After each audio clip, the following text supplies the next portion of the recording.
Hi everyone, स्वागत है आपका हमारे यूट्यूब चैनल पर। तो दोस्तों, आज जो है हम लोग ऑब्जेक्टिव करेंगे। जो भी दो टॉपिक हमारा हो चुका था भूकंप, ज्वालामुखी, चट्टान से, उनको हम लोग अब जो है ऑब्जेक्टिव के रूप में क्लियर करेंगे। सारे इंपॉर्टेंट पॉइंट होंगे। अगर आप लोगों ने सही से देखा होगा पिछली दो वीडियो को वन लाइनर में, तो आसानी से आप लोग जो है ऑब्जेक्टिव भी बना पाएंगे। तो चलिए शुरू करते हैं एक एक करके। और हाँ, चैनल पर नए हैं तो सब्सक्राइब करके जुड़ जाइएगा और बेल आइकन भी प्रेस कर लीजिएगा, जैसे मैं वीडियो अपलोड करूँ आप तक आसानी से पहुंच जाए। तो चलिए एक एक करके देखते हैं हम लोग। पहला प्रश्न है हमारा,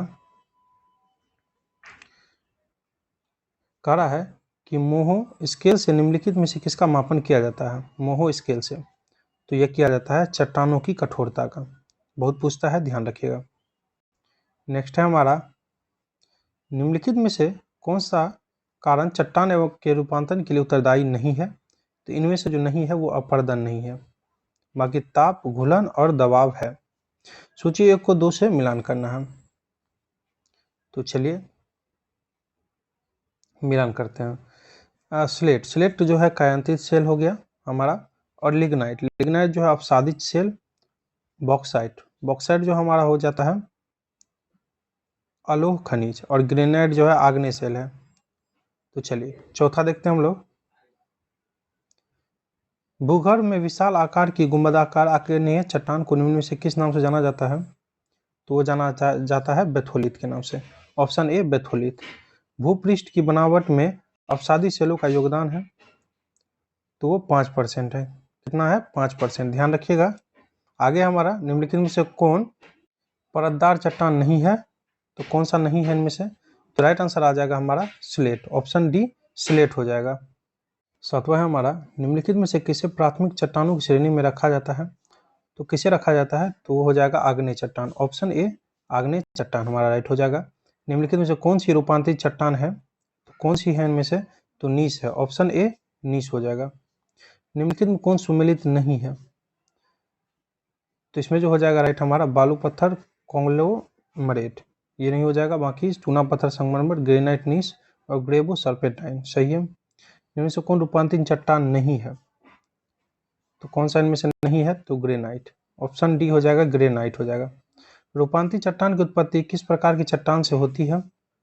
तो राइट है हमारा आग्नेय और तलछटी चट्टान दोनों। ऑप्शन सी हो जाएगा राइट हमारा। निम्नलिखित में से कौन विलग प्रकार की चट्टान है। तो हो जाएगा ऑप्शन सी संगमरमर। ऑप्शन सी राइट हो जाएगा हमारा संगमरमर। निम्नलिखित में से कौन सी चट्टान में जीवाश्म नहीं पाए जाते हैं। तो ग्रेनाइट में। ऑप्शन सी ग्रेनाइट में नहीं पाए जाते हैं। निम्नलिखित में से कौन सी चट्टान जैविक चट्टानों के अंतर्गत आती है। तो यह कोयला आती है। ऑप्शन सी कोयला आ जाती है हमारे। नेक्स्ट देखेंगे, जानवर, वनस्पति एवं सूक्ष्म जीवों के अवशेष किस प्रकार की चट्टान में पाए जाते हैं। तो किस प्रकार की चट्टान में? तो अवसादी चट्टान में। ऑप्शन बी राइट हो जाएगा। धरातल के सर्वाधिक भाग पर निम्नलिखित में से किस चट्टान का विस्तार पाया जाता है। तो वो पाया जाता है अवसादी चट्टान का। ऑप्शन बी अवसादी चट्टान का। पृथ्वी के आंतरिक भाग में किस प्रकार की चट्टान का निर्माण अधिक ऊष्मा और दबाव से हुआ है। तो यह हुआ है कायांतित चट्टान। ऑप्शन सी राइट हो जाएगा हमारा। कोयला किस चट्टान में पाया जाता है। तो कोयला पाया जाता है हमारा परतदार चट्टान में। ऑप्शन बी परतदार चट्टान में। पेट्रोलियम किन चट्टानों में पाया जाता है? बहुत इंपॉर्टेंट प्रश्न है। इसका जो राइट आंसर आ जाएगा हमारा प्राचीन संस्तरित। ध्यान रखिएगा। ऑप्शन सी आग्नेय चट्टान का निर्माण होता है। कहाँ होता है? तो यह होता है गर्म लावे के ठंडे होने से। गर्म लावे के ठंडे होने से। मशरूम चट्टान निम्नलिखित में किससे संबंधित है। तो यह है हमारा मरुस्थलीय स्थलाकृति से। ऑप्शन सी हो जाएगा। भूकंप मूल वह स्थान होता है जहां से भूकंप की उत्पत्ति होती है। ऑप्शन बी हो जाएगा राइट हमारा। चलिए, सिस्मोग्राफ किसे मापने के लिए प्रयुक्त किया जाता है। ये बहुत प्रश्न आता है, बहुत ईजी है। तो राइट आंसर आ जाएगा हमारा भूकंपीय तरंगों को। ऑप्शन सी हो जाएगा राइट हमारा। 24 देखेंगे, भूकंप में धरातलीय तरंगे होती है। तो राइट आंसर आ जाएगा हमारा ऑप्शन बी एल तरंगे। ऑप्शन बी एल तरंग। पृथ्वी की आंतरिक संरचना की विश्वसनीय जानकारी प्राप्त करने का सबसे प्रमुख स्रोत है। तो वो है हमारा भूकंप विज्ञान। ऑप्शन ए राइट हो जाएगा, भूकंप विज्ञान। भूकंपों का प्रभाव महाद्वीपीय भागों के अतिरिक्त महासागरीय भागों पर भी पड़ता है। इससे महासागरों में भयंकर लहरें उत्पन्न होती है। इन लहरों को किन नाम से जाना जाता है। तो इनको जाना जाता है सुनामी। ऑप्शन डी सुनामी के नाम से। किसी क्षेत्र के उन स्थानों को मिलने वाली रेखा जहां भूकंप एक साथ अनुभव किया जाता है कहलाती है। तो बहुत इंपॉर्टेंट है, सह भूकंप रेखा। ऑप्शन बी हो जाएगा सह भूकंप रेखा। निम्नलिखित में से कौन सी भूकंपीय तरंगे सर्वाधिक क्षति पहुंचाती है। तो ये पहुंचाती है हमारी दीर्घ पृष्ठीय। ऑप्शन सी हो जाएगा राइट हमारा। आगे है, भूगर्भ में जिस स्थान पर भूकंप तरंगों की उत्पत्ति होती है उस स्थान को क्या कहा जाता है? उनको कहा जाता है भूकंप केंद्र। ऑप्शन सी हो जाएगा। अधिकेंद्र भूकंप का एक बिंदु है जो संबंधित है, तो ये संबंधित है भूकंप उद्गम केंद्र के ऊपर भूपृष्ठीय बिंदु से। ऑप्शन बी हो जाएगा। आगे देखेंगे 31 है हमारा, रिक्टर स्केल का प्रयोग किसके लिए किया जाता है, किसके लिए प्रयोग में किया जाता है? तो ये किया जाता है भूकंप की तीव्रता के लिए। बता भी दिए तो ऑप्शन सी। भूकंप की उत्पत्ति से संबंधित प्रत्यास्थम पुनः संचलन सिद्धांत का प्रतिपादन किसने किया? तो यह किया था रीड ने। ऑप्शन बी रीड ने किया था। विश्व के सर्वाधिक भूकंप निम्नलिखित में से किस पेटी में आते हैं? बहुत पूछता है, 63% के लगभग।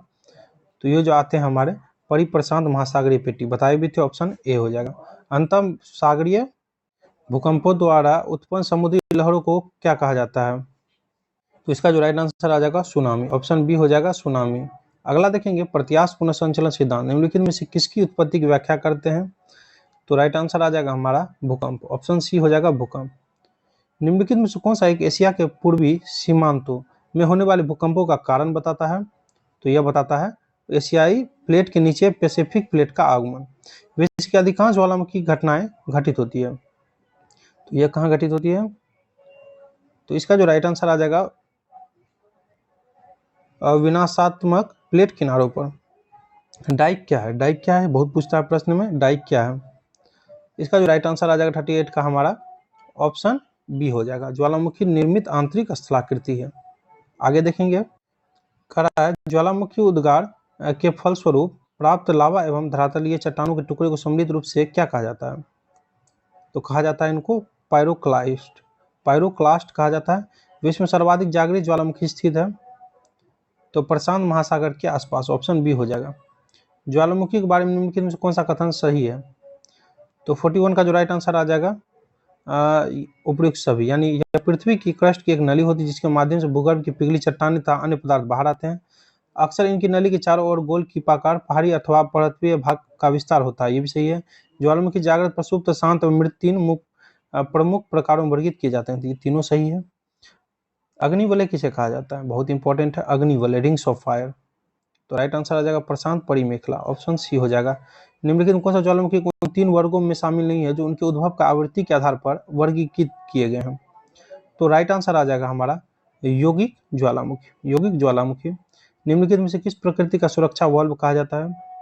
तो राइट है हमारा ऑप्शन सी ज्वालामुखी। पहले अश्रु की उत्पत्ति कब होती है? पहले अश्रु की। तो राइट आंसर है हमारा ज्वालामुखी उद्गार के समय। ऑप्शन सी हो जाएगा। 46 देखेंगे विश्व किस ज्वालामुखी में ऐतिहासिक काल से उद्गार नहीं हुए हैं? तो नहीं हुए हैं जो मृत ज्वालामुखी में। ऑप्शन डी हो जाएगा। वह कौन सा महाद्वीप है जहां एक भी ज्वालामुखी नहीं है? बहुत इंपॉर्टेंट प्रश्न है। ऑस्ट्रेलिया है। ऑस्ट्रेलिया। ऑप्शन ए ध्यान रखिएगा, पूछता भी है। लंबे समय तक शांत रहने के पश्चात विस्फोट होने का ज्वालामुखी क्या कहलाता है?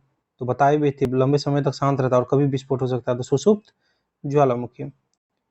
किस स्थलाकृति का निर्माण ज्वालामुखी क्रिया से नहीं होता है? तो राइट हो जाएगा विसर्प। Option D विसर्प। स्ट्रोम्बली किस प्रकार का ज्वालामुखी है? इसका जो राइट आंसर आ जाएगा हमारा जागृत। ऑप्शन ए हो जाएगा जागृत। समतल चोटी वाली समुद्री पहाड़ी को कहते हैं, इनको कहते हैं गोआइट। गोआइट। ऑप्शन बी हो जाएगा। 52 है पृथ्वी की पपड़ी की ठोस चट्टानों के नीचे जो पिघला हुआ पदार्थ है जो कभी कभी ज्वालामुखी उद्गार के साथ धरती के ऊपर तरल पाया जाता है, उसे क्या कहते हैं? तरल पर आने के बाद उसे जो है मैग्मा कहा जाता है। Option A. आगे हमारा क्रेटर तथा काल्डेरा स्थलाकृति निम्नलिखित में किससे संबंधित है? तो राइट आंसर आ जाएगा हमारा 53 का ऑप्शन बी ज्वालामुखी क्रिया। Option B. निम्नलिखित में किस प्रकार की ज्वालामुखी की आकृति गोभी के फूल जैसी होती है? तो यह होती है हमारी वोल्केनियन तुल्य के। Option A. नेक्स्ट है हमारा ज्वालामुखी के उद्गार के समय निकलने वाली गैस में जलवाष्प की मात्रा कितनी होती है? बहुत इंपॉर्टेंट प्रश्न है। राइट हो जाएगा इसका 80 से 90% होती है। Option D.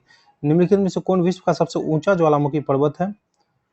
तो ये जिक्र किए थे माउंट कोटोपैक्सी जो कि इक्वाडोर में है। कोटोपैक्सी। विस्फोट की तीव्रता के आधार पर ज्वालामुखी के प्रकार का सही आरोही क्रम है? तो ये हो जाएगा हवाई तुल्य, स्ट्रोम्बली तुल्य, वोल्केनियन तुल्य और पिलियन तुल्य। ऑप्शन बी हो जाएगा। पेले के बाल का संबंध निम्नलिखित में से किस प्रकार के ज्वालामुखी से है? तो यह है हमारा हवाई तुल्य। निम्नलिखित में से कौन मृत ज्वालामुखी नहीं है? इनमें से नहीं है, तो वो नहीं है मोनालोआ, ध्यान रखिएगा।